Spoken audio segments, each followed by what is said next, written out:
I want to thank the League of Women Voters for hosting this event. And I want to thank my co-presenters for giving us more to think about.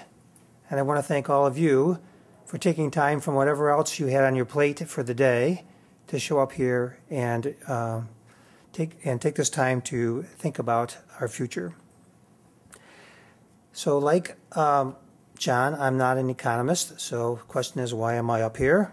And I guess it's because I am involved in local government, and I take the role of local government officials to learn about issues around them, and natural gas is, of course, and the exploration is one of those issues, and to help prepare my town of Caroline and the Tompkins County Council of Governments for those issues. So I've been to Pennsylvania actually several times, and I feel like Ebenezer Scrooge, who went to sleep and saw a Christmas future. It's a real opportunity to see your future before it actually occurs. And when I've been to Pennsylvania, the officials there have told us in New York that we have an unbelievable opportunity that they did not have. We have the opportunity to look, to see, and to plan. So there are many facets of shale gas extraction, and our other presenters have talked about some of those, and that's not really our focus tonight. It's to talk about the economics. And many of you may have seen the Time magazine recently has the shale gas, the gas dilemma, and in it there are a couple of anecdotal stories. First one comes from a gentleman who launched a gas station and a fuel support outfit. He did well, but his business really took off in 2008 when gas drilling companies, eager for the region's natural gas, began setting up shop. He's added dozens of employees. In addition, like other landowners around the region, he has sold a gas company the right to drill on his land. There's a well not far from his front door. I could never dream I was going to be able to grow this big. I've been a blessed person because of all of this. And another anecdotal story has a guy standing in front of his brand new Cadillac, all shiny in the sun, with a hotel going up behind him, and he says, "It's been wonderful that these businesses have come into the area. We're not being impacted by the recession at all." He has 2 hotels in the middle of gas country that are full of drillers. He's building another unit, and he's added a dozen new employees. And yet one more anecdotal story where they say jobs are up, but some businesses have suffered as employees have fled for higher paying jobs in the gas industry. His rig workers have sapped up every available room in tiny towns. Rents have skyrocketed, pushing low-income families who don't own their homes. So what do we make of these anecdotal stories, and how do we deal with that? What I've done is I've actually attended a number of presentations, and one is by Jannette Barth, who John had mentioned. Another is by our own Jacquette from Cornell University, who also worked at Penn State, and he did work called Energy Boom Towns and Natural Gas. And the work I'll talk about Jannette in just a minute. And then also I have a few slides from a gentleman whose name is Chip Northrupt, who is a former ARCO executive and has some very strong opinions about the gas industry, as he's taken up a residence in Cooperstown and right on a very beautiful lake. What I'd like to do is weave my comments and their stories together. So there are a few background concepts. The scale, as we've all come to appreciate, of this is big, with over $1 trillion in recoverable gas in New York. It's a non-renewable, resource-based, capital-intensive economic development. And by non-renewable, that also means, in code, not sustainable. And as Susan said, when it's gone, it's gone. So there are direct economic impacts that we're going to talk about and have heard earlier. There are local economic impacts and multiplier effects, and there are haves and have-nots. And this is the words of Alan Kruger. He says the oil and gas industry is about 10 times more capital intensive than the U.S. economy as a whole. So we're talking about a lot of machines and not a lot of people. This is from Jannette Barth's Marcellus Shale Economic Impact Study.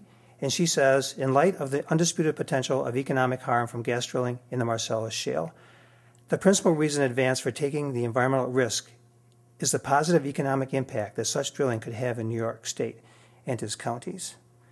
So to that point, Chip Northrupt says, most suppliers actually come from out of state. It is capital intensive, yet most of the costs for the wells, the drilling rigs, the pipes, the fracking fluids are all produced outside of New York State. These firms will probably not locate in New York State and pay New York State taxes, so the sales tax are all booked outside of New York State. And then Barth just lets us know what the draft supplemental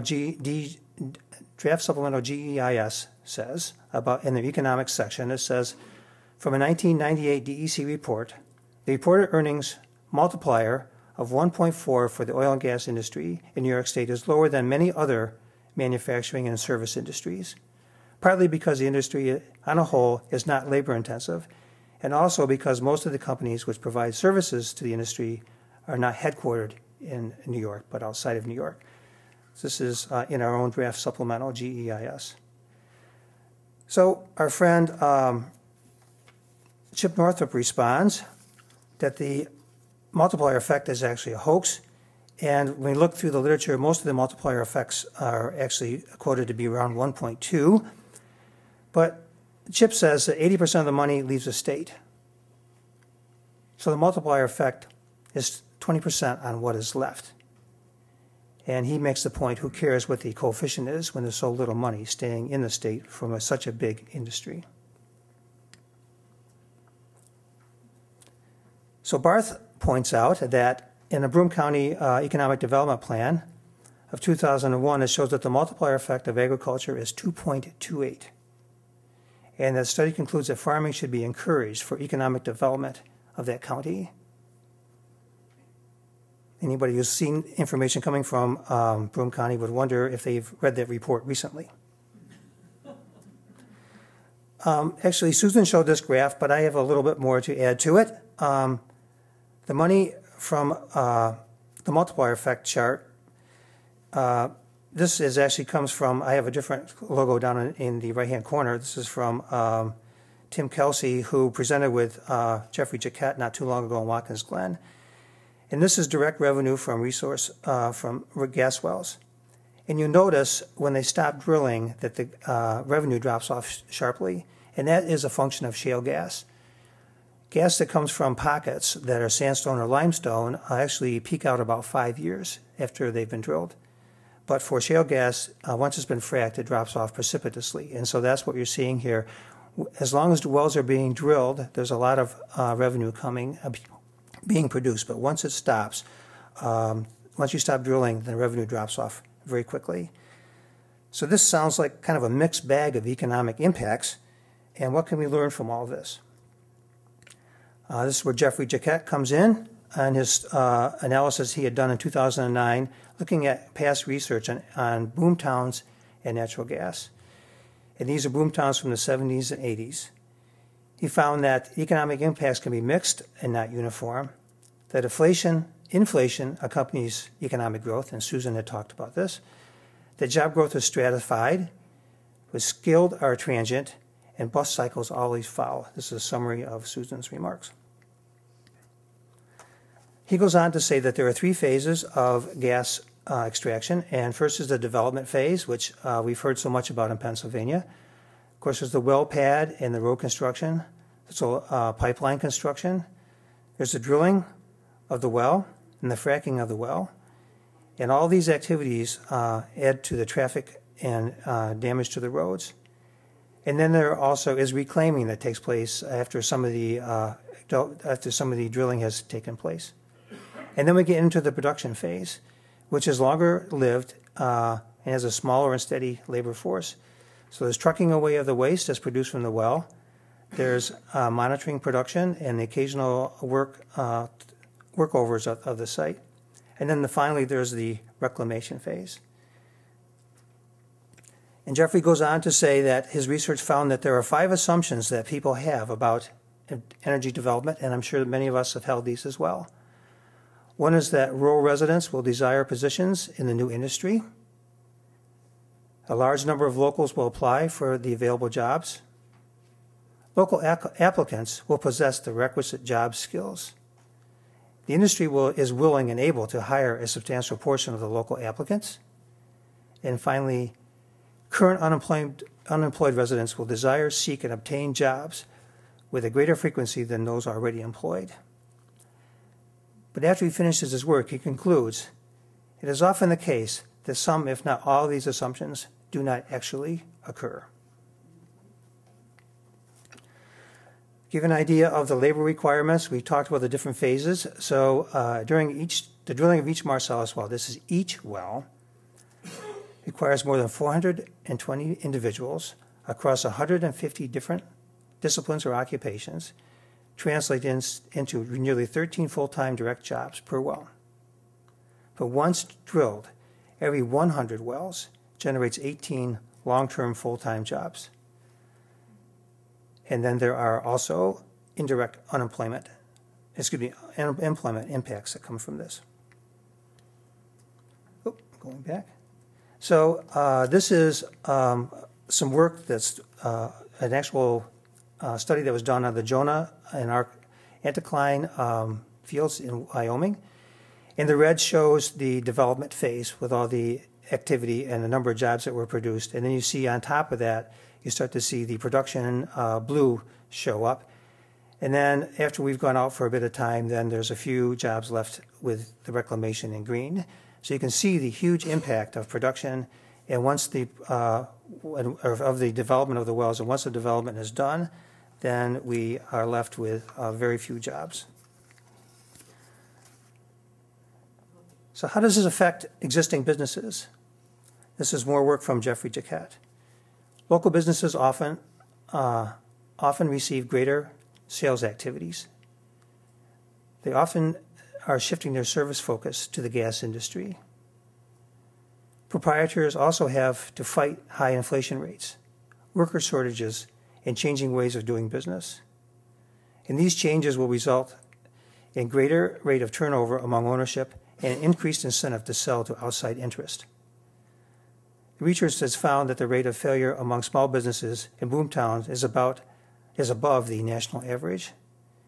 And finally, the level of industrialization between the wells drilled historically in the region and Marcellus Shale wells is many levels of magnitude larger, as the Marcellus wells require significantly longer drilling times, larger drilling rigs, hydrofracking, larger workforces, and more advanced production equipment.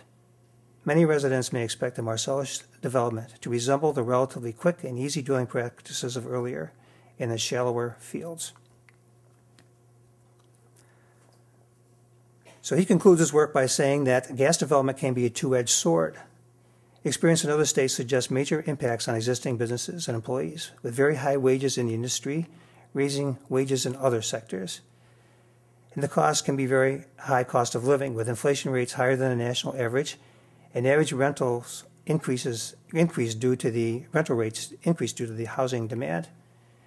And that the non-gas field businesses and residents can struggle as they lose employees to the gas industry, and commercial space can become very expensive.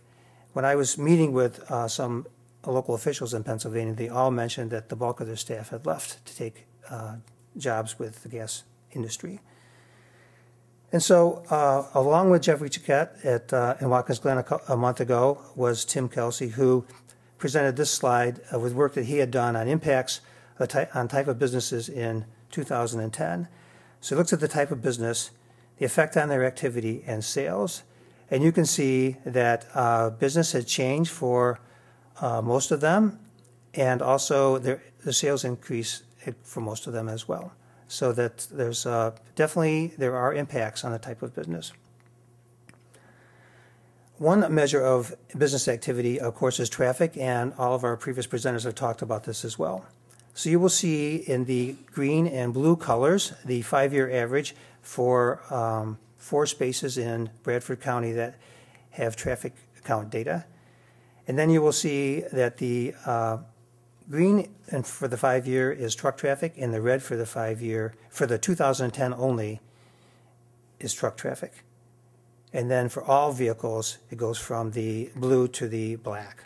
So there's a huge increase in traffic, and this is verified by actual traffic counts within that county. So my friend Chip Northrupt is very blunt. He says New York will be exploited by the oil and gas industry. 90% of the value of the well and the gas goes out of the state. And the state, without severance tax, which we currently do not have, gets no revenue. And local governments get very little revenue, and I'll talk more about that in just a second. And there are a few local jobs or suppliers. As this is a capital-intensive business, and most of the supplies they need are not produced in New York State. He goes on to say the most value leaves the state tax-free. So the money goes out of state to the out-of-state suppliers, and also out-of-state producers avoid New York State income tax. So the sales are booked out of state, and intercompany transfers of gas to a lower tax state may occur. However, as long as we don't have severance tax, we will be that lower tax state. So the inability to capture property value, it was mentioned earlier that local governments actually have an opportunity to get some ad valorem, or what we call property taxes, from a gas well. And there are taxes based on the actual structures, but there also is a tax on the gas itself. The current formula that's used is based on Trenton Black and other limestone and sandstone pocket wells, which produce their peak amount in year 5. So if you remember the decline curve, you saw how fast the gas was depleting once it's been fracked. 75% of the value of the gas is gone the first year, and we won't be recognizing its actual production until year 5. So we've missed most of the value of the gas because of the current formula that New York State requires us to use. And to make it even more curious, the producers self-report their production, and I just happen to be a property taxpayer. I would love to let the assessment office know how much my property is worth, but I don't get that choice. But for some reason, the gas and oil industry does. And because there's no severance tax in New York State, there's no monitoring by the state. So there's no meters that are being read by anyone other than the gas industry. And another little sidelight is that information is not available by FOIL and cannot be accessed by local officials. So Chip Northrupt says that New York gets 100% of the cleanup cost because we have very little revenue and lacks or no regulatory oversight. So New York State gets no money. New York State has no frack waste disposal wells, which is the cheapest way to get rid of it. The industry is self-regulated. The DEC has no funds or staff to deal with the shale gas, and the EPA has no control over frackers. So this is another statement that Barth reports from the 2019 from the draft supplemental, and it's again referring to the 1988 gas economics.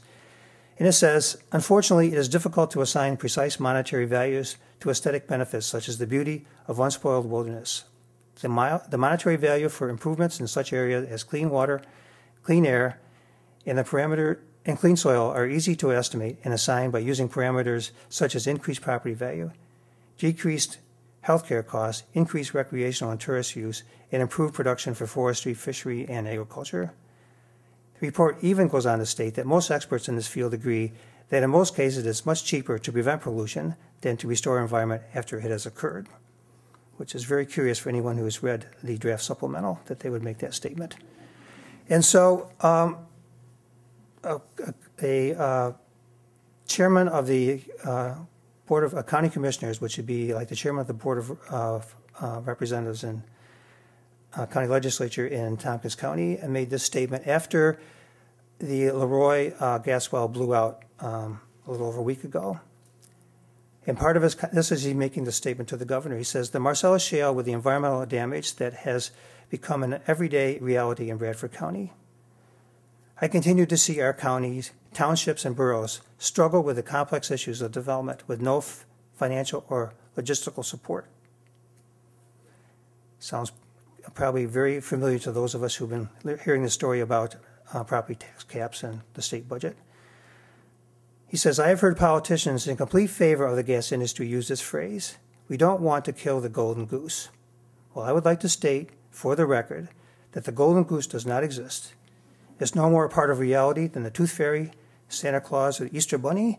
This is someone who's dealing with it every day, and this is how frustrated he is with the lack of preparation that has taken place in his county and his state.